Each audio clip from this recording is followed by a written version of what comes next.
శ్రీకాకుళం జిల్లా పలాస ఉద్దానం 3 దశాబ్దాలుగా పట్టి పీడిస్తోన్న కిడ్నీ మహమ్మారి శాశ్వత విముక్తి కోసం ప్రభుత్వం కృషి చేస్తోందని మంత్రి సీదిరి అప్పలరాజు అన్నారు. 700 కోట్లతో వైఎస్ఆర్ శుద్ధ జల ప్రాజెక్ట్, 85 కోట్లతో మల్టీ సూపర్ స్పెషాలిటీ హాస్పిటల్ ప్రారంభించామన్నారు. ఉద్దానం కిడ్నీ సమస్యలకు వైసీపీ సర్కార్ శాశ్వత పరిష్కారం చూపిస్తోందంటోన్న మంత్రి అప్పలరాజుతో మా correspondent Ramu face to face. ఒక చదువుకున్న వ్యక్తి విలేజ్ పాలిటిక్స్లోకి వస్తే ఆ విలేజ్లు ఎంత డెవలప్ అయ్యావో మనం ప్రత్యక్షంగా చూసాం. ఈరోజు స్వయంగా రాష్ట్ర ముఖ్యమంత్రి వైఎస్ జగన్మోహన్ రెడ్డి ప్రారంభోత్సవం చేసిన కిడ్నీ రీసెర్చ్ హాస్పిటల్ మరియు 700 కోట్లతో శుద్ధ జల యూనిట్లే తాక్కాను.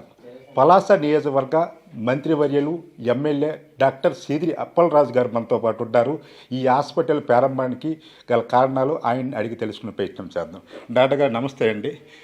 First of all congratulation. అంటే 3 దశాబ్దాలుగా ఏ రాజకీయ నాయకుడు కూడా చేయని చాలా ముఖ్యమైన పని అనుకోవచ్చు. మీ హయాంలో మీ ద్వారా, మీ ముఖ్యమంత్రి ద్వారా జరిగింది. దీనిపై మీరేమంటారు? చాలా సంతోషకరమైన సందర్భం ఇది. ఎందుచేతంటే ఈ క్షణం కోసం కొన్ని దశాబ్దాలు మేమందరం కూడా ఎదురు చూసాం. ఇలాంటిది ఒకటి సాధించుకోవాలని చెప్పి మా ప్రాంతంలో అనేకమైనటువంటి ఉద్యమాలు జరిగాయి, అనేకమైనటువంటి ధర్నాలు జరిగాయి. మరీ ముఖ్యంగా అనేక మంది ఉద్యమం బాట పెట్టారు.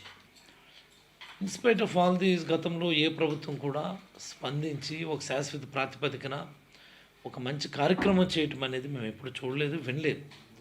కానీ జగన్మోహన్ రెడ్డి గారు ప్రతిపక్ష నాయకుడిగానే ఈ ప్రాంతానికి వచ్చి కిడ్నీ జబ్బు పేషెంట్లతో ప్రత్యేకంగా ఇంటరాక్ట్ అయ్యి ఒక కాంక్రీట్ పాలసీ ఆ రోజు ఆయన మనసులో అనుకొని ఈరోజు దాన్ని నిజం చేయటం, ఒకే ప్రభుత్వంలో శంకుస్థాపన జరిగి అదే ప్రభుత్వంలో మళ్ళీ ప్రారంభం జరగడం అనేది నాకు చరిత్రలోనే చాలా అరుదుగా జరుగుతుంది.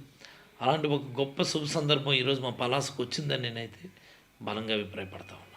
ఇక్కడ ఏదైతే హాస్పిటల్ సంబంధించి డాక్టర్ విషయంలో కూడా కొన్ని అనుమానాలు ఉన్నాయి. శివార గ్రామంలో హాస్పిటల్, ఎంత పెద్ద హాస్పిటల్, సుదీర దూరాల నుంచి డాక్టర్స్ రావాలి.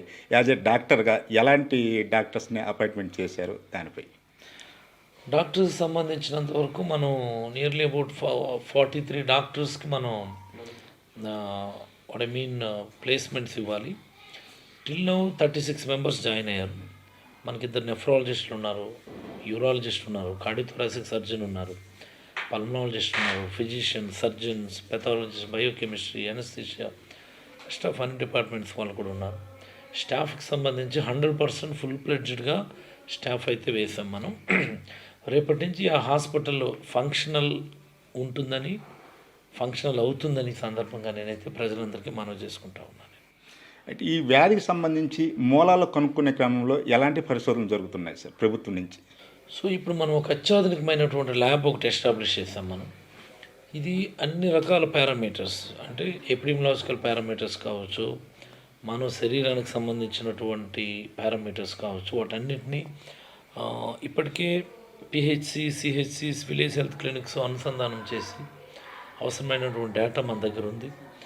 అందులో ఎబోవ్ నార్మల్ ఉన్నటువంటి వాళ్ళందరినీ కూడా పికప్ చేసి వాళ్ళందరికీ కూడా మళ్ళీ ప్రత్యేకంగా పరీక్షలు అవసరమైతే బయాప్సీస్ అన్నింటినీ కూడా చేయించి రెగ్యులర్ ఒక రీసెర్చ్ మోడల్ మాదిరి ఎందుకు వీళ్ళందరికీ కూడా ఈ మాదిరి తేడా వచ్చింది అన్నటువంటిది మాలిక్యులర్ లెవెల్ వరకు కూడా స్టడీ చేయడానికి అవసరమైనటువంటి ఏర్పాట్లు అయితే ఈ ల్యాబ్లో చేసాం మనం.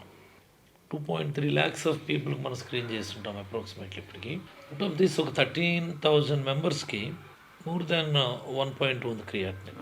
అంటే స్టేజ్ 1 డిసీజ్ ఉన్నటువంటి వాళ్ళు ఎక్కువ మంది ఉన్నారు, ఎక్కువ మంది హయ్యర్ ఇన్సిడెన్స్ ఇది బాగా ఉన్నారు. రెగ్యులర్ ఇంటర్వెల్స్లో కొన్ని నెలలు, కొన్ని సంవత్సరాల పాటు మనం ఫాలో అప్ చేస్తే what is the exact cause అన్నటువంటిది మనం ఐడెంటిఫై చేయడానికి అవకాశం ఉంటుంది. రాబోయే 5-10 ఏళ్లలో ఈ ప్రాంతం కిడ్నీ డిసీజ్ ఫ్రీ అవ్వడానికి ఖచ్చితమైనటువంటి అవకాశం ఉందని నేనైతే భావిస్తా ఉన్నాను. ఏదైతే కిడ్నీకి మెయిన్ కారకమైన మూలాలను కూడా అన్వేషించే విషయంలో జాతీయ, అంతర్జాతీయ సంస్థతో పాటు కూడా పనిచేస్తున్నామని అప్పలరాజు గారు చెప్తున్నారు. ఇది ఇక్కడ పరిస్థితి. కెమెరా పర్సన్ భాస్కర్తో రాము, BRK న్యూస్, శ్రీకాకుళం.